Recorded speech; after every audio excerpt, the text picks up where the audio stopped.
E aí, show, tudo tranquilo com vocês? Professor Vitor Souza falando aqui com vocês. Hoje a gente vai falar sobre algumas atualidades para concursos, tá ok? Bora lá, sem enrolação, começa logo a nossa aula. A gente vai começar falando sobre a crise financeira na Venezuela.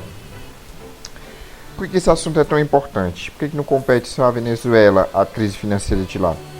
Primeiro, bora entender o que causou essa crise lá. Bem, o principal produto de exportação da Venezuela é o petróleo. O petróleo teve uma queda muito grande do seu valor nos últimos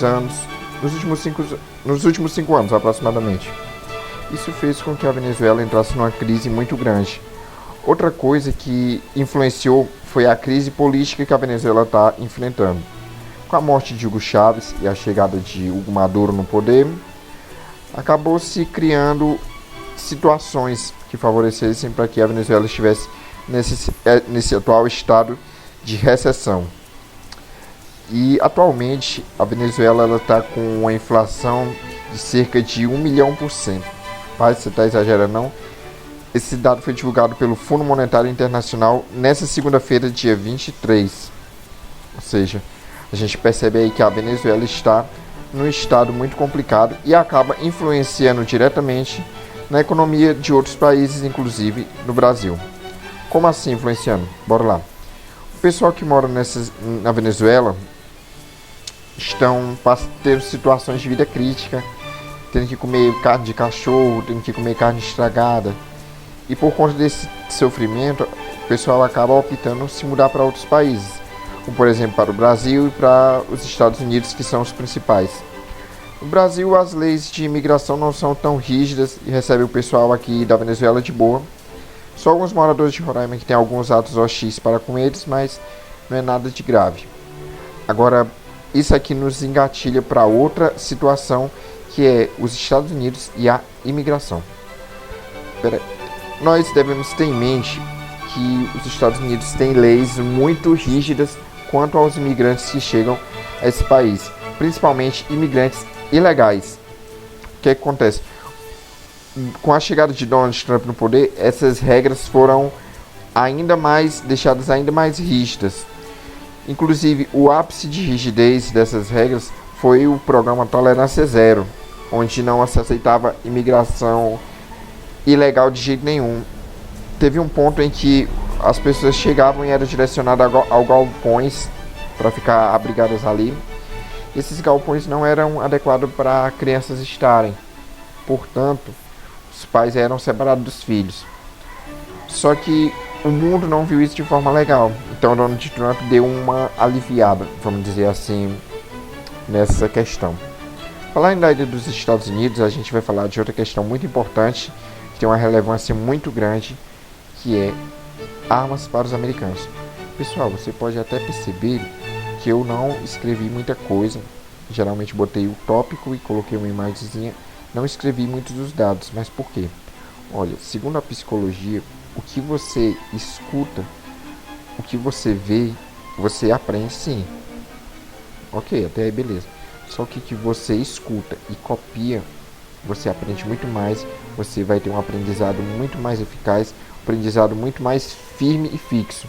Portanto, pegue aí um canetinho, um papel, que eu for dizendo, você vai anotando, tá ok? Vamos lá. Falando de arma para os americanos, os Estados Unidos vai se dividir em parte da população que é a favor e parte da população que é contra. Esse pessoal aqui que é do contra, eles se utilizam dos argumentos de acontecimentos que têm acontecido ultimamente nos Estados Unidos. Acontecimentos esses que cidadãos civis com porte de arma têm ocasionado rebelião, que tem matado gente. E o pessoal que é a favor diz que o país ele precisa investir mesmo nessa segurança, investir no porte de arma para os cidadãos. O posicionamento do presidente é o seguinte: os Estados Unidos têm outros problemas para resolver agora, então isso não é uma prioridade, vamos dizer assim. Então, o que acontece? Os Estados Unidos têm prioridade com outros problemas. Ele tem outros problemas em mente agora. Por exemplo, guerra comercial entre China e os Estados Unidos. Essa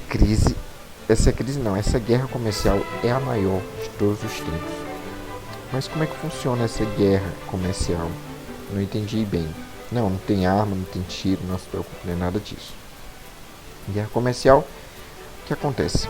Os Estados Unidos, com a ideia de querer fortificar a economia interna, aumentou a taxa de juros para relações externas, aumentou cerca de 38 milhões, impedindo assim que permanecessem as relações naturalmente como estava entre a China e os Estados Unidos. A China, para revidar, aumentou também sua taxa de juros. E como assim? Eu não entendi qual é o objetivo disso. Bem, muitos americanos compravam produtos da China. Tudo bem. Então os Estados Unidos aumentaram a taxa de juros para que o pessoal daqui de dentro compre apenas aqui dentro. E o pessoal da China comprasse apenas lá na China. Isso é uma tentativa de fortificar a economia interna, o comércio interno. Mas isso acaba influenciando a economia mundial toda, já que a gente não está falando de duas pequenas potências, a gente está falando das duas maiores potências do mundo. Alguns economistas defendem que essa guerra comercial entre a China e os Estados Unidos favorece diretamente o Brasil, porque quando eu deixo de comprar da China, eu vou ter que comprar do Brasil. Então a gente vai melhorar a exportação brasileira partindo do pressuposto de que o dólar está mais valorizado do que o real. Então a exportação no Brasil é algo vantajoso. Assim também com a relação à China ao Brasil. Agora a gente saindo mais um pouco do contexto internacional, vindo mais para dentro do Brasil, a gente vai falar de um outro tema muito importante que é a febre amarela. Pessoal, a crise da febre amarela começou em 2016. Todavia, os números alarmantes dessa febre amarela, ela tem sido manifesta agora no ano de 2018. Bem, quando chegar lá na sua prova, você não vai se deparar com situações de perguntar a informação genética da febre amarela, alguma coisa relacionada à biologia. Não se preocupe, não vai cair isso. Vai cair o impacto da febre amarela na vida das pessoas, na situação social, na situação que cabe ao governo resolver. Bem, aqui eu botei a foto do Aedes aegypti, o mesmo transmissor da dengue, da chikungunya. E o que acontece? Do Zika vírus. E o que acontece? Ele aqui vai transmitir a febre amarela na zona urbana, enquanto na Mata Atlântica, na zona da mata, vai ter outros mosquitos silvestres que vão fazer essa transmissão, viu? Então bora ficar bem atento, porque na prova ele pode perguntar quem é o transmissor. Então vamos lá, galera. O impacto da febre amarela no Brasil é que os postos de saúde não têm vacina suficiente para todo mundo. Então a partir desse momento a gente passa a ter um problema social que cabe ao governo resolver. Então o que acontece? O governo vai ter agora que se virar para vacinar todo mundo. Ele não pode deixar o pessoal morrer, mas gente que já está morrendo. Então ele reduz as doses e divide para a população. Então, quando se falar de febre amarela, a gente vai ligar diretamente a falta de vacina para as pessoas, tá ok? Facebook, crise e perda de popularidade. O Facebook é o maior site do mundo, a maior rede social do mundo, mais acessada, imbativelmente, tinha uma reputação imbatível, até que seu dono, Mark Zuckerberg, co-criador do Facebook, o que aconteceu? Ele foi acusado, vamos dizer assim, de que sua rede estava facilitando a saída de dados de alguns usuários com fins políticos. Como assim? Eu tinha minha conta no Facebook, eu tenho minha conta no Facebook, e de repente eu começo a receber informações sobre política, sobre partidos políticos. Isso na época da eleição lá nos Estados Unidos, que foi em 2016, onde Donald Trump foi eleito presidente, assumindo o lugar de Barack Obama. E o que acontece? Era uma forma de entrar no perfil das pessoas e propagar as suas ideologias políticas. Então, diante disso, o Facebook perdeu muito das suas ações, perdeu muito a sua credibilidade, perdeu muito da sua confiança que as pessoas tinham nele. Outro problema que está ligado ao Facebook e que está ligado às eleições é exatamente fake news nas eleições presidenciais. Falei que tá ligado ao Facebook porque o Facebook, juntamente com o WhatsApp, foram as plataformas, os transportes dessas informações que mais levaram fake news. Fake news são falsas notícias, notícias falsas que as pessoas criam para, vamos dizer assim, denegrir a imagem de outrem ou para favorecer a imagem de outro. Aqui no Brasil aconteceu muito de usarem fake news para favorecer a imagem de um candidato e denegrir a imagem de outro. Mas o que acontece? No Brasil foi criada uma agência, a agência Lupa, que é a primeira agência dessa modalidade, que tem um objetivo especificamente de analisar a procedência das informações para ver se elas de fato são verdadeiras. O Facebook também não ficou neutro. O Facebook ele acaba comprando uma extensão, vamos dizer assim, para poder fazer um monitoramento de fake news e assim ganhar novamente a credibilidade de seus usuários. Falando ainda de eleições, o presidente Luiz Inácio Lula da Silva foi preso, acusado de corrupção. Ele teve um pedido de habeas corpus, só que foi negado. Mesmo assim, ele continua liderando as pesquisas políticas. Pessoal, agora as eleições acabaram, tudo bem, mas a prova de atualidades não vai cobrar o segundo semestre de 2018. Ela vai cobrar no máximo até o primeiro semestre de 2018. Então, até lá, Lula estava como líder das pesquisas. Então, a gente vai considerar essa informação para nossa prova, tá ok? Falando de outro assunto muito importante, intervenção na segurança do Rio de Janeiro. O presidente Michel Temer aprovou em 2016 a intervenção de segurança no Rio de Janeiro. Eu não estou falando de intervenção militar, eu estou falando de intervenção de segurança. Muitos críticos disseram que não seria uma boa no momento essa intervenção. Mesmo assim, eles avançaram e aos poucos estão fazendo essas situações que influenciam diretamente na vida das pessoas e das comunidades carentes dali do Rio de Janeiro. Pessoal, a gente tem outro assunto bem importante, reconstrução da Síria. A gente sabe que a Síria, os jornais têm noticiado bastante acerca que a Síria tem sofrido diversos ataques. E o que acontece?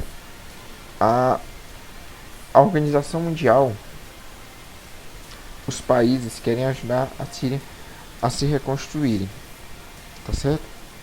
Só que o que pode ser cobrado na prova? Por que os Estados Unidos não ajudam a Síria?